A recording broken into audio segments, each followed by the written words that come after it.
almost game night. Did you want both? Yes. Okay. You started it. Yeah, we can. Okay, it's due tomorrow. If you have it today and want to get rid of it, you can put it in today. There's got mine in there, not staple. Well, if it's not stapled, I can get a staple in it. I'll wait. I have one. I know one of my questions was Hashimoto's and Graves' disease. Yeah. Are they both hyper? Yes. They are. Okay. Okay, I'm Hashimoto's. confused by that. I was trying to figure that out. I saw one YouTube video that made it sound like Hashimoto's was hypo, but it didn't come out and say that, and I just was a little confused about it. My understanding is that both Hashimoto's and Graves' disease are hyperthyroidism, and they're both antibody-based. No, I have Hashimoto's hypo. You have Hashimoto's hypo? Yeah. I'll go look up Okay. the current latest and greatest on it. Because Okay. that's a good question. All right. Now, if you happen to have been on ThinkWave here lately, you probably saw this. Progeria. In the earlier editions of the textbook, and when I was in med school, they didn't know much about progeria because those were in the days before the Human Genome Project. Okay? Now they have a whole lot more genetic information. Progeria is a genetic disease, not an endocrine disease. So how on earth did it ever get linked up with human growth hormone? It got linked up with human growth hormone because in progeria they don't secrete human growth hormone normally, which is part of the reason why they look the way they do. They're usually small. Okay? And human growth hormone is diminished as people age. So the idea was, well, we'll give these people human growth hormone and maybe it'll help with progeria. It does not really help because it's not the cause of the problem. Okay? So that is kind of where you get in the alternative, I don't know what to call it without being pejorative here, but sometimes you hear a lot of claims being made, anti-aging claims being made for human growth hormone. Do we know that human growth hormone stops aging? No, we only know that as people age, it diminishes. Okay, those are not necessarily the same thing. Okay, any other questions? Yes, ma'am. So the book just talks about the hypothalamus with these two hormones, but doesn't it? Is that the only hormones it makes and secretes? The hypothalamus? Yeah. No. Okay. Well, yes. No. Okay. It talks about antidiuretic hormone and it talks about oxytocin. Okay. Those are the only two that they're going to talk about at this point. All the rest of the hormones that it releases are releasing hormones or inhibiting hormones that act on the anterior pituitary. Okay, so all the the luteinizing releasing hormone and all those. Yeah, right. All those gonadotropin releasing hormones, corticotropin releasing hormones, all those. Now, when you get into the other parts of the hypothalamus, things get a little stickier. Okay, for example, there are neurons that connect the retina to the hypothalamus and connect the hypothalamus to the pineal gland. Okay, so are the neurotransmitters there hormones or neurotransmitters? Okay, also they're finding out a whole lot more about satiety and other hormones like leptin that we don't really usually spend a whole lot of time on in A&P. So a better way to put it is that the major and most well understood hormones from the hypothalamus are, okay?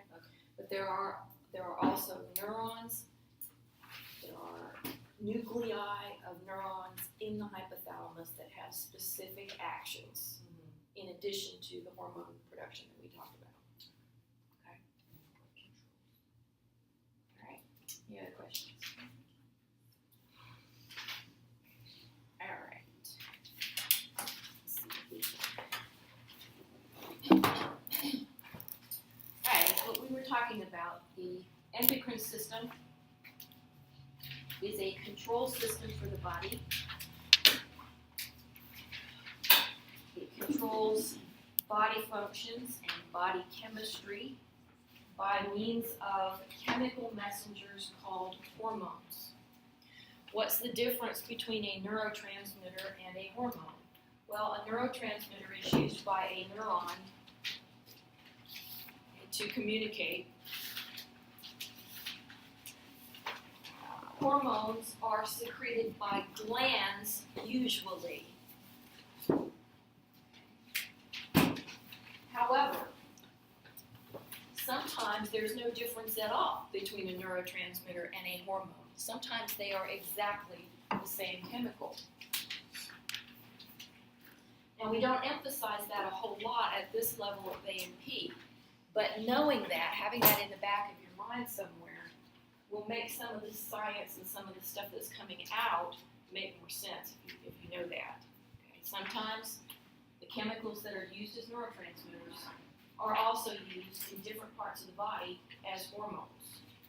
Okay? All right.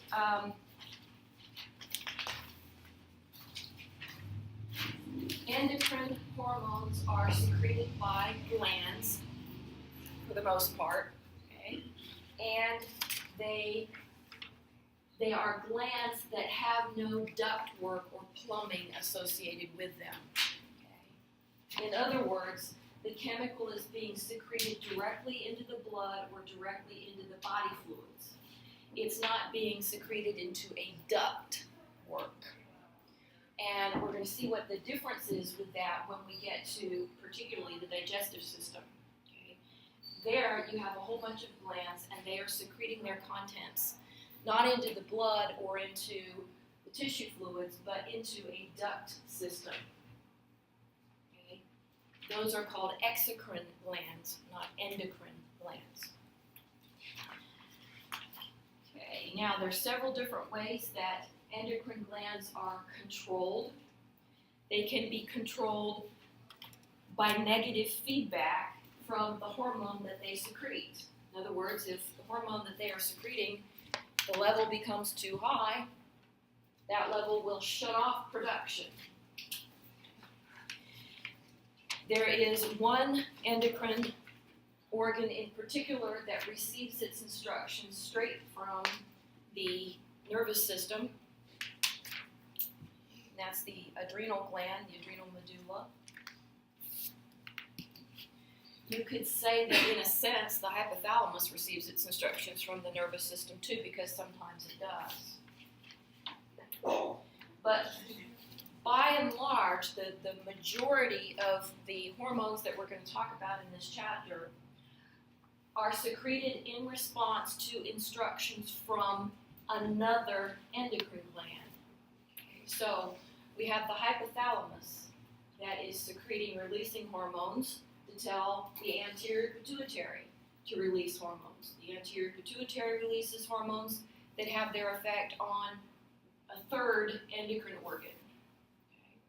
And then you have negative feedback from all those places. Okay? Everybody with me? Pretty much all of them run on the negative feedback loop. Just about everything in the body does. Except for oxytocin. Except for oxytocin and except for the clotting hormones when we get to clotting. All right, now we talked about the hormones that the hypothalamus secretes and stores in the posterior pituitary. That's oxytocin and antidiuretic hormone. We talked about what they do. We talked about what happens when you have too much of them. We said that oxytocin we're going to be looking at again when we get to the reproductive system. We're also going to see antidiuretic hormone again when we start talking about blood pressure. We talked about the hormones that are secreted by the anterior pituitary. We talked about growth hormone, what it does in the body, what happens when there's not enough of it and when there's too much of it. We talked about prolactin, which has its effect on the breast. We didn't spend a whole lot of time on it again because we go into more detail with prolactin in repro. Same with luteinizing hormone and follicle stimulating hormone. Okay, you will be dreaming about them by the time we get done with them in repro. We talked about pro-ovial melanocortin, which is also secreted by the anterior pituitary. That is a pro-hormone that is broken up into several different pieces. The major pieces are endorphins and melanocyte stimulating hormone, which stimulates the melanocytes in the skin. Then we started talking about specific hormones that have an effect on another endocrine organ. We talked about thyroid stimulating hormone, which has its effect on the thyroid gland. The thyroid gland secretes thyroxine, or T4. It also secretes triiodothyronine, which is T3. We talked about what those do in the body, what happens if you have too much of them, what happens if you have not enough of them. We talked about there being a protein carrier called thyroglobulin that carries the hormone around in the blood system. So when you look at a thyroid panel, you will have a TSH, or thyroid stimulating hormone level. You'll have a T4 level, you'll have a T3 level. You'll sometimes have a ratio between the two. And you'll usually also have a thyroglobulin level on there as well. Is there one of those, like T3 and T4, that's more important or more significant than the other? In the books, T4 is usually more important, and they have a little bit of difference in their activity. One's a little bit more powerful than the other. All right, now thyroid issues are not that unheard of during pregnancy. Okay. The thyroid gland does enlarge a little bit during pregnancy, and that kind of makes sense because the thyroid gland is responsible for the basal metabolic rate, okay, and there's a lot of metabolism going on during pregnancy. Okay, the next one we talked about was the parathyroid glands. Parathyroid glands are located usually stuck to the thyroid in the back. However, they can be located anywhere in the mediastinum, and there's a variable number of parathyroid glands. There can be 4, 6, 8, 12, and they can be scattered around. The thyroid gland not only produces thyroid hormone, it also produces calcitonin. Calcitonin acts opposite to parathyroid hormone. So the little glands that are in and around the thyroid gland also have to do with calcium metabolism, calcium levels. Okay, calcium, you already know, is a second messenger. You already know that calcium is hugely involved in muscle contractions, all the different kinds of muscle contractions. Okay, and that's, we'll be hearing about calcium forever on through the rest of the course. Okay. So a consistent blood level of calcium is really important. Calcitonin decreases the blood calcium by sticking calcium into the bones. Okay. It causes bone formation, enhances bone formation. It also helps to excrete or get rid of calcium through the kidneys primarily.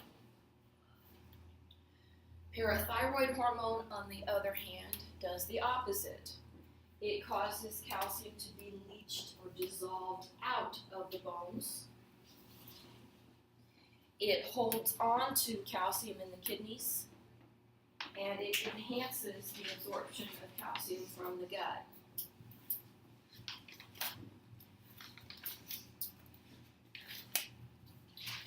Okay, think that's where we left off, right? Yes. Okay, now we're going to talk about the next hormone that the anterior pituitary secretes, and that is ACTH. Now, ACTH, that name is a descriptive name. Thyroid stimulating hormone is a descriptive name. Thyroid stimulating hormone is a little easier to understand. ACTH is adrenocorticotropic hormone. Now, let's talk about watermelons for a minute. Okay. Watermelons have a green skin on the outside, correct?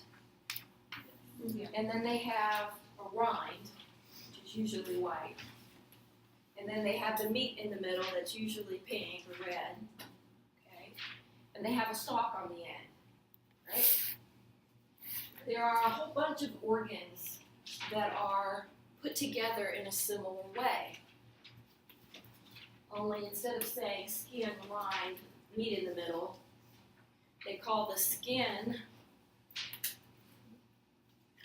the capsule. They call the rind the cortex. And they call the meat in the middle the medulla. There are some organs that actually have a stalk as well, and that's called either the hilus or the hilum, depending on which book you're looking at.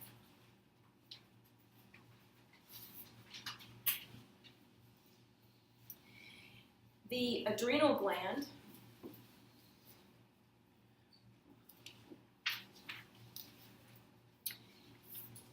looks like a little blob of half-melted ice cream on the top of the kidney.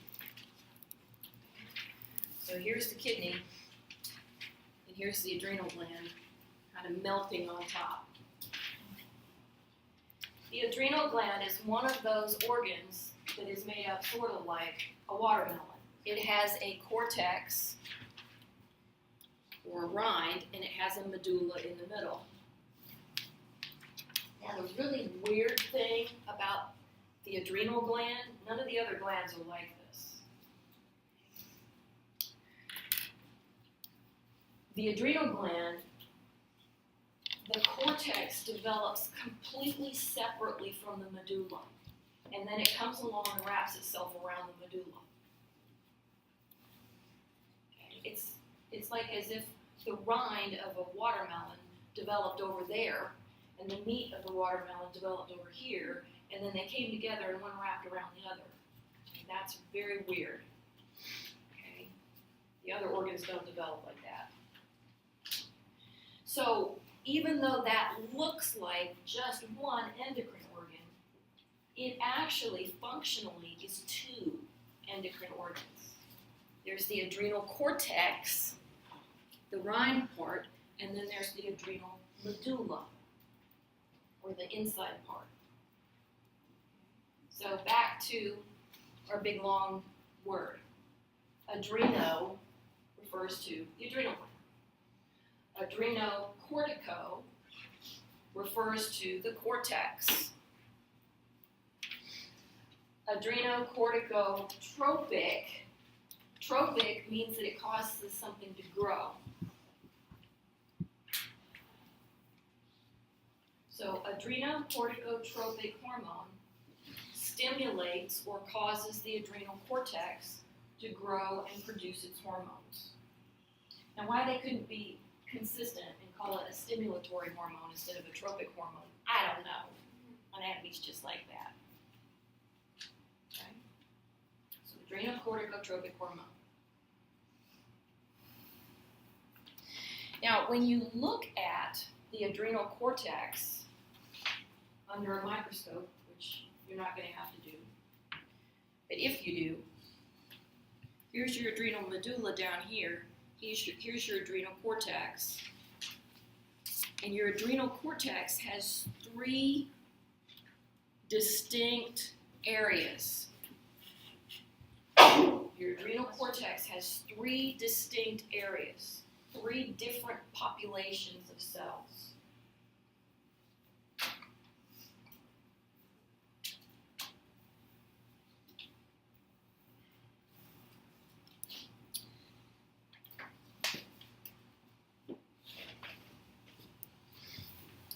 The zona glomerulosa on the outside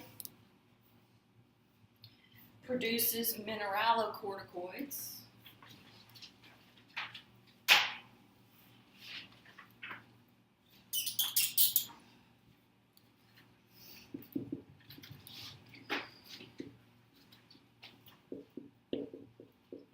The most important mineralocorticoid is aldosterone.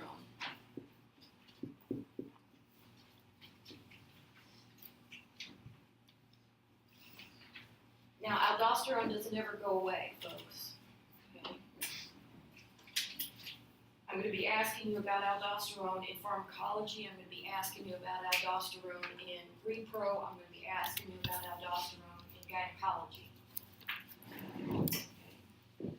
So when I do, please don't give me a deer in the headlights look. Aldosterone is a mineralocorticoid. We'll talk about what it does here in just a minute. The zona fasciculata here, the next area, secretes glucocorticoids. The most important glucocorticoid is cortisol.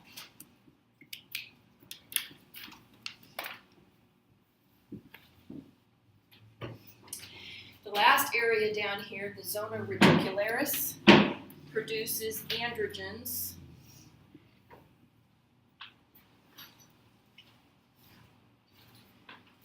The most important androgen is testosterone, but there are a whole bunch of other ones as well.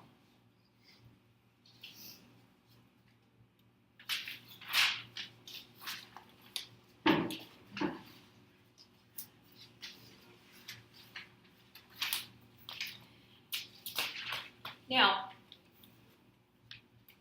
the adrenal gland, both parts of the adrenal gland, the adrenal cortex and the adrenal medulla, both parts are involved in the stress response. What does your body have to do when you're stressed? Increases your blood pressure, heart rate. Okay, your blood pressure and your heart rate have to go up. Okay, what else? Your pupils dilate. Okay, your respiratory intake needs to increase, so usually your respiratory rate goes up. What else? Blood flows to your muscles. The fight and flight system, your sympathetic nervous system kicks in. What else did you say? Blood flows to your muscles. Blood flow to your muscles increases. So blood flow to your digestive system decreases. Blood flow to your digestive system decreases. What about on the cellular level? What has to happen? ATP production? It competes with. You have to have ATP production, right? You have to have ATP production. Okay, so to have ATP production, what do you have to have? Yeah, you have to have stuff being burned. Okay, so you need to increase the things that can be burned. What can be burned? Glucose and fatty acids and amino acids or proteins. Okay, so the building block molecules, you can burn them for energy to make ATP. What if you are not just running across the parking lot ahead of an axe murderer? What if you are in the Alamo? Okay. You guys know what the Alamo is, right? Yeah, square. Okay. Alright, you're in the Alamo. Okay. Alright, quick American history lesson here. The Alamo was a fort in Texas where there was a bunch of people holed up in the fort, and a Mexican army of thousands surrounded them, and they didn't surrender, okay, and they were completely wiped out, okay, and it took the thousands of Mexican soldiers a good long time to wipe them out, okay. So you're in the Alamo, okay. You think that's stressful? Yeah, what would you need? Sustained energy. A sustained ability to respond. Okay. Would you need the ability to heal? Maybe, maybe not. Okay.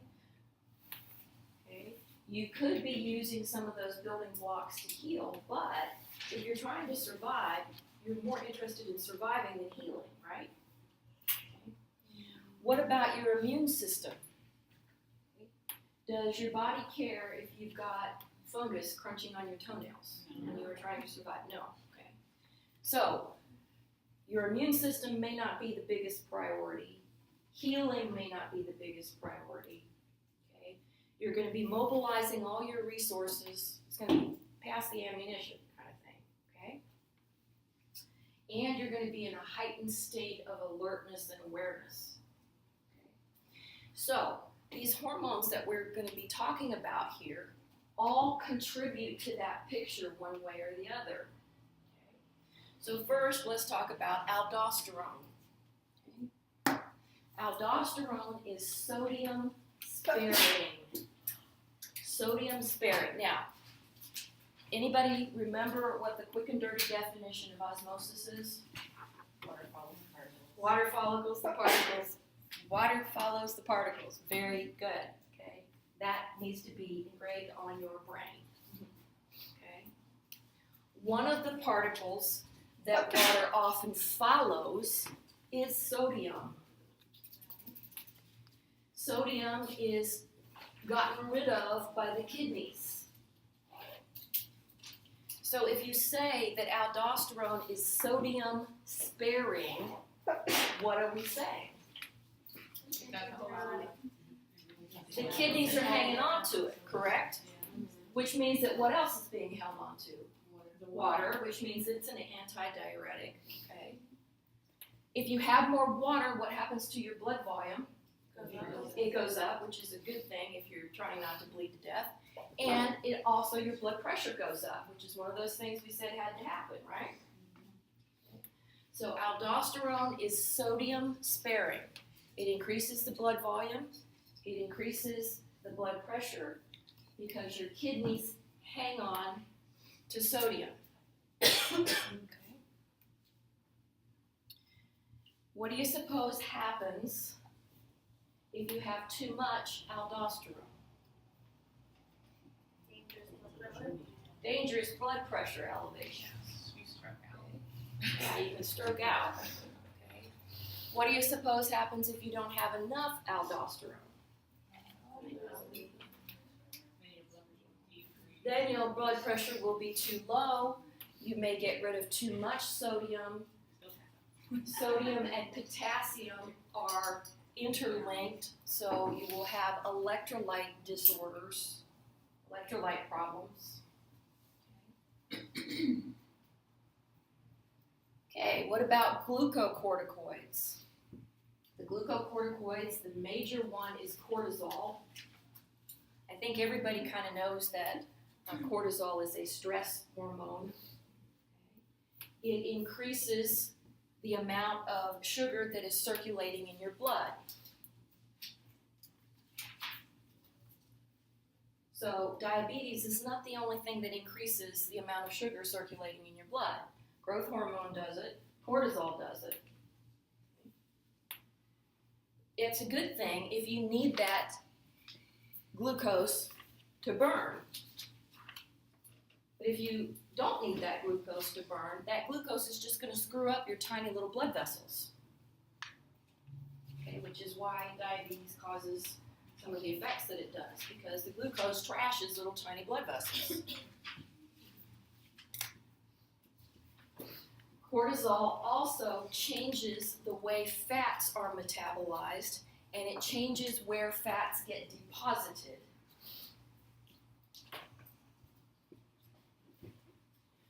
Cortisol diminishes the inflammatory response and diminishes the immune response. If you're not going to live long enough to die of pneumonia, your body's not going to worry about pneumonia. It also diminishes healing, which seems a little counterintuitive until you realize that if you're not going to live long enough to heal your broken arm,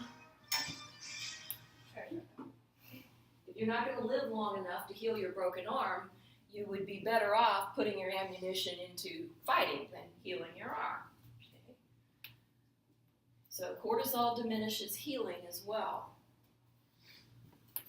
Okay. And then you have androgens. What do androgens do?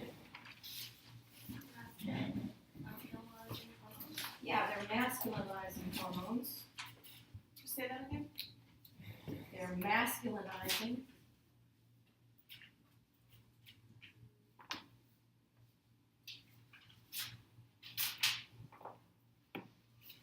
They also increase red blood cell production, which is why guys have a higher red cell count than women.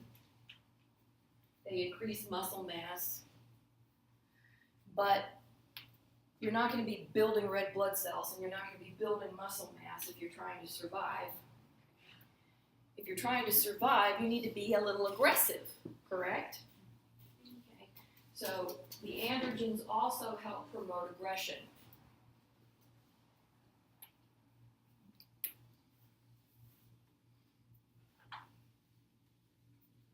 How is this one, like this testosterone form, different than what the testes or ovaries? It's not. Okay. So This usually the androgens that are produced by the adrenal gland are precursors for testosterone, and the body just converts it to testosterone. Okay. Because here it just talks about how it doesn't talk about anything about males and just what it does for females, and then says there are no effects if it's too low. Yeah. Correct. So how is that? Okay. All right. If this explanation doesn't make sense to anybody, don't worry about it. Okay. I'll answer the question. Androgens can be converted to estrogens. In women, androgens are usually converted to estrogens. Okay. Androgens can be converted to estrogens in the fat tissues of the body. Okay. The ovary also makes androgens. The ovary usually converts them to estrogens. Okay. This is why women don't stop being women when they hit menopause. Okay. In men, those androgens are just gravy. Okay. They are in addition to the androgens that are produced by the testicles. So in men, the primary source of testosterone is the testicles. But the androgens that are produced here are also going to be converted into testosterone, or in some cases they may be converted into estrogen, especially if said male is packing too much adipose tissue. Okay. If a All right. male has testicular cancer and has his testes removed, do they have to give him a supplement, or will they? Sometimes they do, yeah. Now, does he turn into a female the minute that his testicles are removed? No, because testosterone has remodeled his body to be male. Okay, so his thinking is going to continue to be male. All of that is going to continue to be male. But he may have less muscle mass. It may affect libido, and it may affect red blood cell production. So they may have to give some testosterone if both testicles have been removed. However, testicular cancer is usually hormone sensitive. So if it's metastasized somewhere, they won't give extra testosterone because they don't want it growing. Okay? All right. End of that part. Okay? All right. So, too much. Okay? When you have too much of these hormones, usually you have too much glucocorticoids. Glucocorticoids and mineralocorticoids tend to go together. Okay? So when you have too much,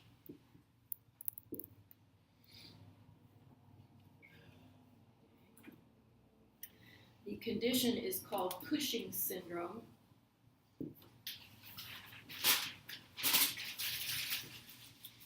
And you see very specific things with Cushing's syndrome. Now, since you already know what cortisol does, predict for me what sort of things you would see if you had too much of it. fat deposits in odd places. So they tend to get a moon face, which means that they have fat deposited in their cheeks and around here. Their face gets very round. Okay? They get what's called a buffalo hump. They get fat deposited along their neck and behind their shoulders. Don't ask me why. I've never had anybody explain to me exactly why that happens. Okay? So a moon face, buffalo hump. What else?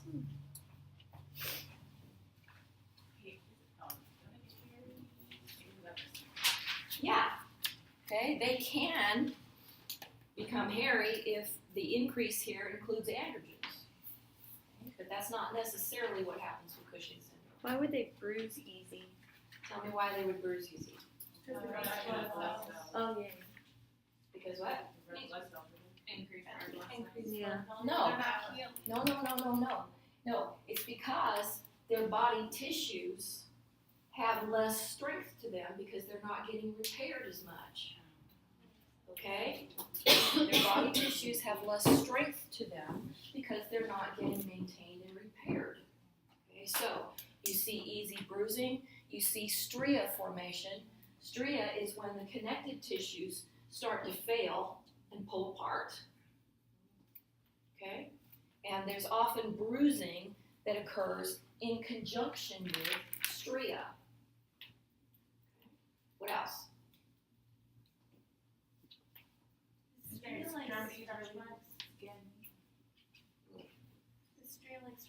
Stria is stretch marks. Yes. When your extremities are really skinny and the abdomen like apple shaped more.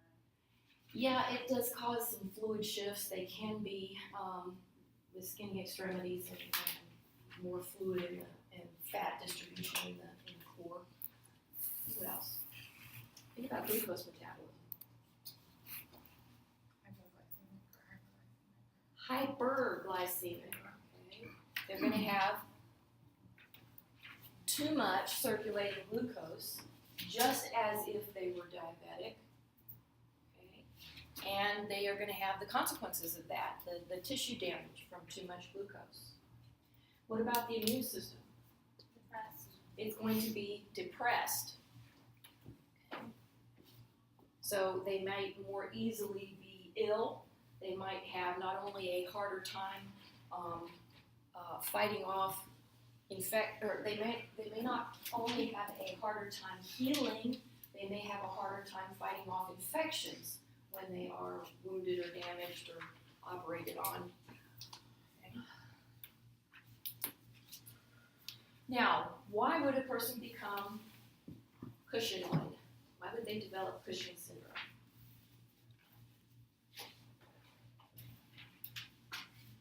Cortisol goes too long. Too much cortisol. Yeah, okay, but how would they get that? Stress. Chronic stress. Okay, now, chronic stress usually doesn't produce full-blown Cushing's syndrome. Chronic stress does screw up, the metabolism here, but it doesn't usually produce full-on Cushing's syndrome. Okay? But a tumor can, okay? And drugs can. Okay? We can take cortisol here and make cortisone out of it, and we can make hydrocortisone out of it, and we can make prednisone out of it, and we can make solucortef out of it, and a whole bunch of other things. Now, why would we use synthetic cortisol? They have like a rheumatoid arthritis or some other sort of pain disorders or something. To decrease an inflammatory reaction, to deliberately decrease the immune response. Okay? In many autoimmune disorders, the immune system appears to be going nuts. Okay? And when the immune system goes nuts, it starts tearing things up. Okay? And so they are deliberately sitting on or decreasing the immune system. Okay? So you have people who are kind of in a rock and a hard place here, because if they're not using the prednisone, their immune system is tearing up their body, but the prednisone's tearing up their body too. Okay? People with Cushing's syndrome also usually tend to develop osteoporosis. So changes calcium metabolism as well. Now, what if you don't have enough? Particularly aldosterone, but also cortisol.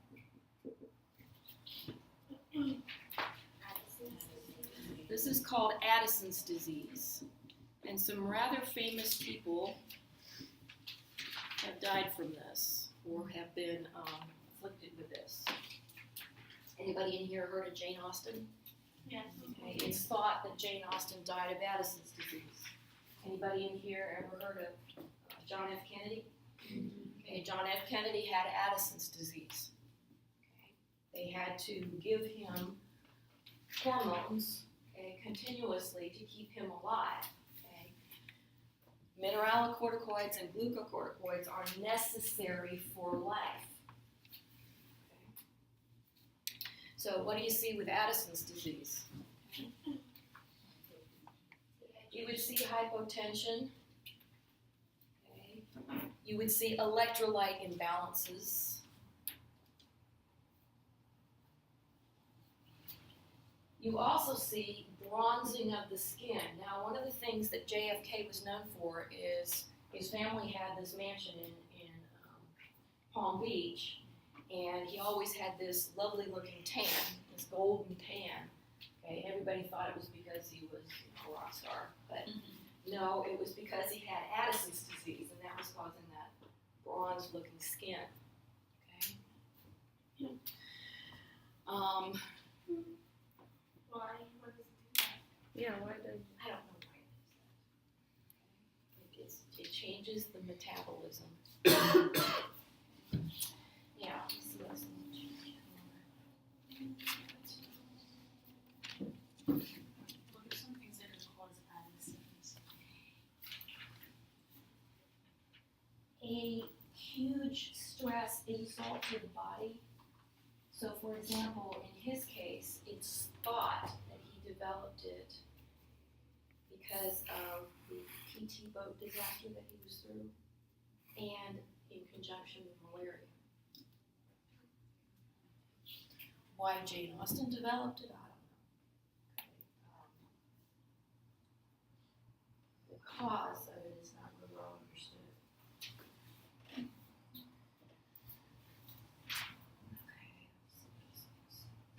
Okay, now, some of you guys who are nurses know this already. With prednisone, can you just stop taking it? No. No, why not? Okay, You have to wean yourself off. you have to be weaned off of it. Why? Because your body can't stand that drop, that change. Okay, remember we said that these hormones are necessary for proper functioning. Okay, if you are giving somebody glucocorticoids and you're giving somebody aldosterone, what's the negative feedback doing? Telling her, stop. It's telling your adrenal cortex to do what? To not produce any, okay? And it's also telling your anterior pituitary to not produce ACTH, and it's telling your hypothalamus to not produce releasing hormones, okay? So it's turned off on 3 different levels.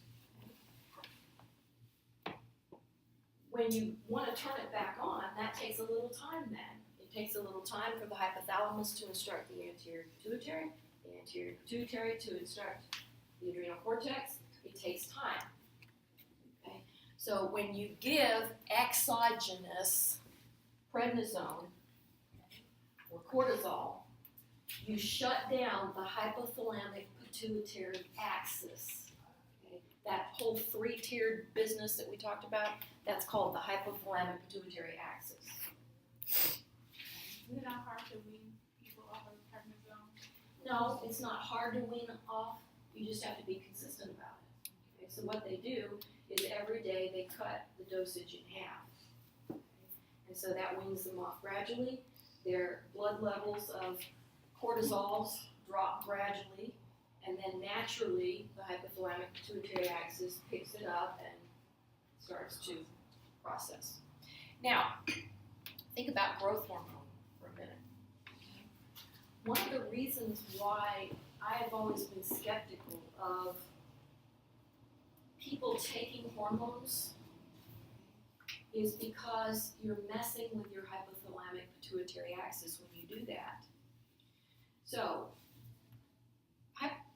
growth hormone hasn't really worked out well for making people young. Okay, so people kind of stopped doing that. But was it ever a good idea? No. Because it wasn't, because you're interfering with the hypothalamic pituitary axis. Now, placental hormones. Okay. If you take placental hormones, are you making it more or less likely that the hypothalamic pituitary axis is going to get its thing together and do what it's supposed to? You're making it less likely, okay? So, there's two things here with placentophagy. Number one, it's not your placenta. It's like, okay, if you want to eat your fingernails, that's you. Okay. But it's not, in terms of tissue, it's not your tissue. Okay. It's the baby's. It develops from that baby. Okay. That's one thing. The second, it's easier to think of eating it if you think of it as belonging to you. It doesn't. Second thing is, you are screwing with the hypothalamic pituitary axis. Okay? And it's not real well understood what you're doing, but you're probably not doing what you want. Okay? People do it because of what's the main reason why people really do it? Well, there's a bunch of reasons why you do it.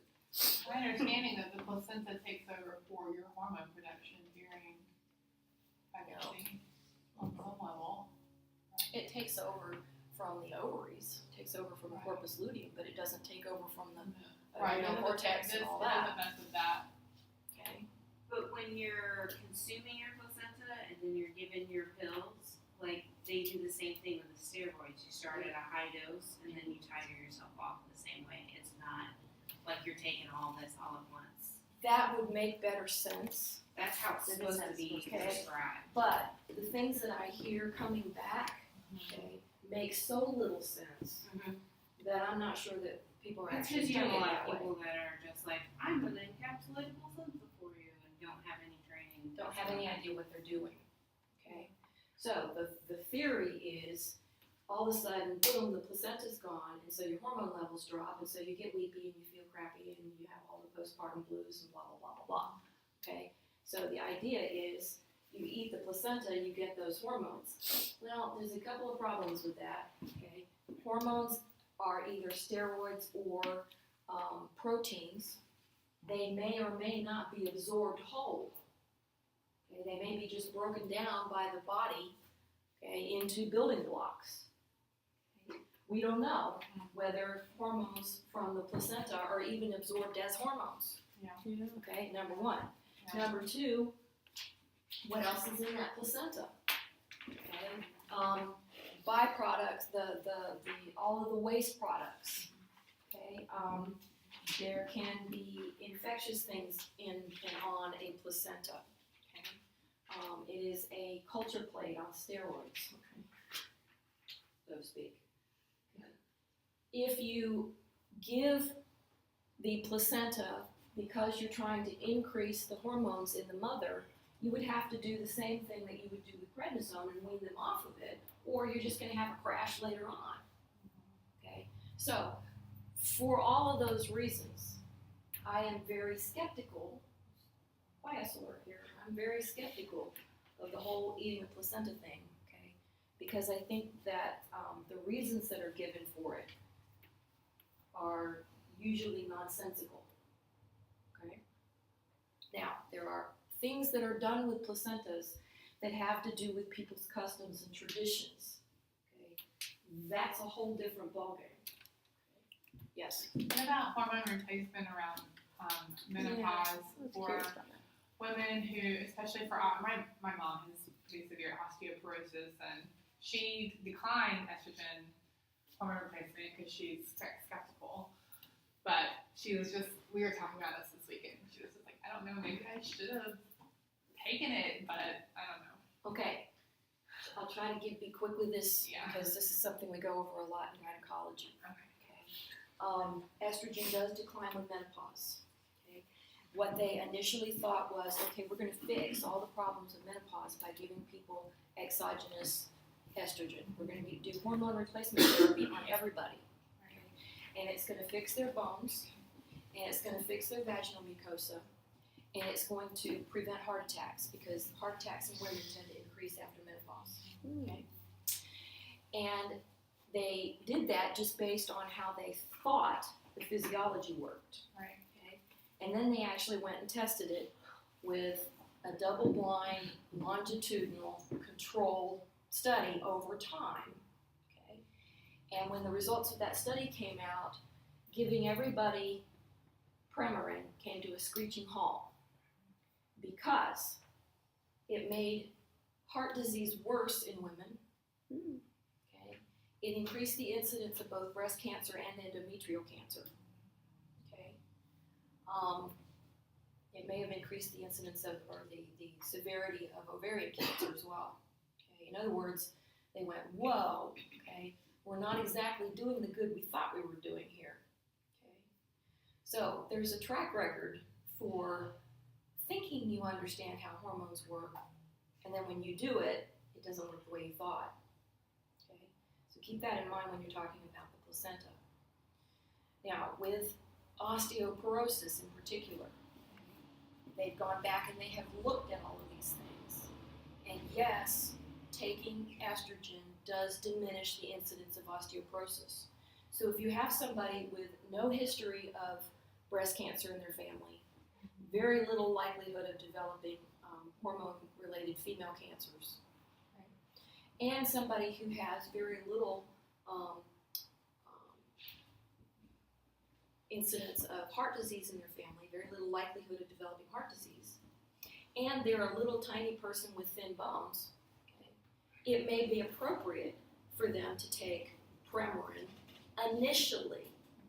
Okay, what they're finding out is that the biggest effects from Premarin are in the first years after menopause. Okay? So in other words, giving somebody that's 85 Premarin doesn't really do a whole lot of good, but if you gave somebody 55 Premarin, it would. Okay, so Premarin is a brand name for estrogen. Synthetic. Sometimes it's synthetic, sometimes it's derived from horse urine. So